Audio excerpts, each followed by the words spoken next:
Hi everyone, Alistair Davies here. Welcome back to my YouTube channel. Today we're looking at how we can hit down on the ball more consistently and successfully. Now, hitting down on the ball is important if we want to create pure contact. Now, it only really shows up on really tight lies.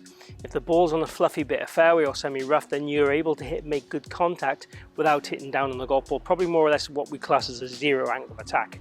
If the ball's on the tee, again, a zero angle attack will work pretty well. But if the ball's on a tight fairway and there's no air under the ball, we have to hit down on the ball to present the right groove, center of gravity in the club, to make contact with the right part of the ball to produce the strongest possible flight.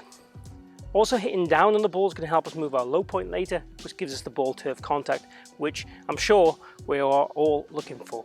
So I'm going to give you a progressive system here today in order to achieve it consistently and correctly every time.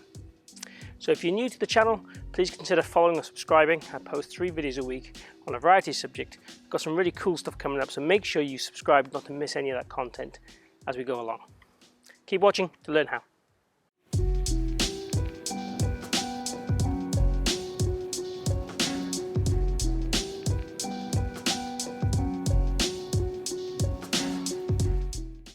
So today we're looking at a couple of progressive ways to improve hitting down on the ball or getting ball and turf contact.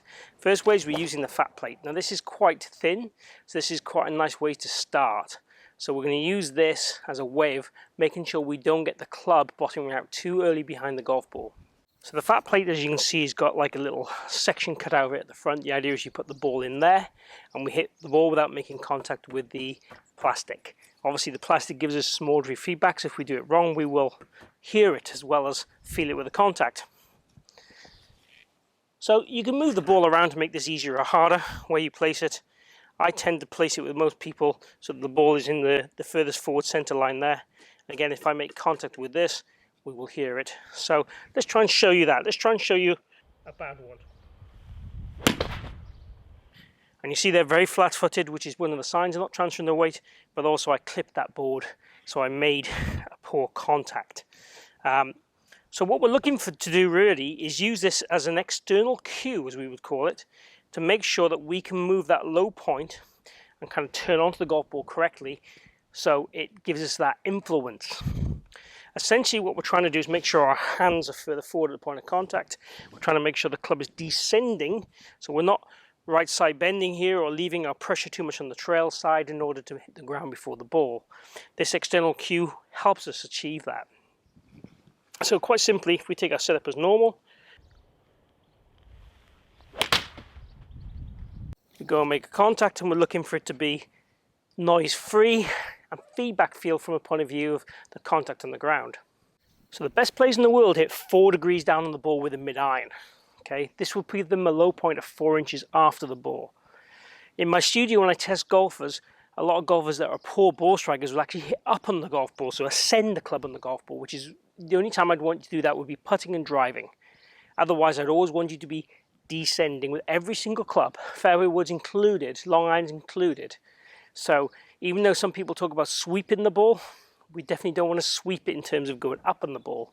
We might feel there's less interaction with the ground, but we're still hitting down on the ball to get really good contact. And that's proven by all the best players in the world. So stage 2 is using some wood. And obviously this is thicker. That's the key thing. Nothing else to it, it's thicker. So it means the angle of descent needs to be sharper if I put this in exactly the same spot. Now what I tend to do is when I'm using thicker objects, is give people a little bit more leeway. Okay, so we might now put this ball kind of 2 club head widths behind the ball. And again, what we're looking for is the feeling of, God, I don't really want to hit that. That's really going to make a noise there. And then we want to feel what we're going to do to achieve that contact.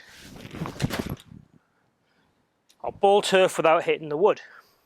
Okay, so we would ramp that. We could use bigger objects if we wanted to. We could use more things. Okay, the next phase would be ramping it a little bit. So again, what we're trying to achieve here now is a bit of a ramp.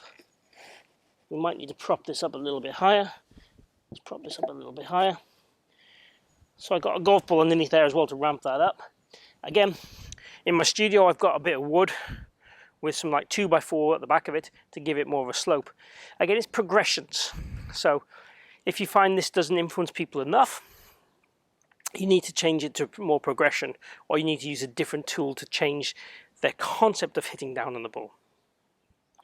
With some golfers, things like this work really great for me. Other times I'll work on things more post-ball, and sometimes we'll work more on the mechanics of the body, kind of like I talked about in the video today, matching the center of mass with the center of pressure. That will help this contact as well. So we can go through the finite detail of what we want the biomechanics to do in the body, or we can use an external cue like this to try and make a more instant and simpler change that would help your ball striking immediately. So again, we set up to the golf ball here. Important the stance doesn't get too wide. Take our setup as we would do normally. And then swing through.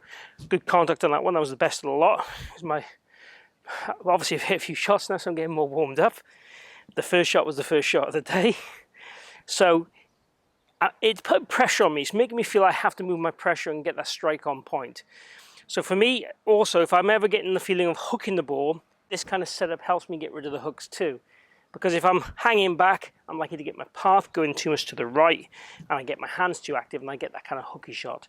If I get this, it gives me the squeezing feel of turning onto the ball and holding it off, which helps me get out of that kind of hooky feeling and striking the ball heavy, or even get those really elevated shots.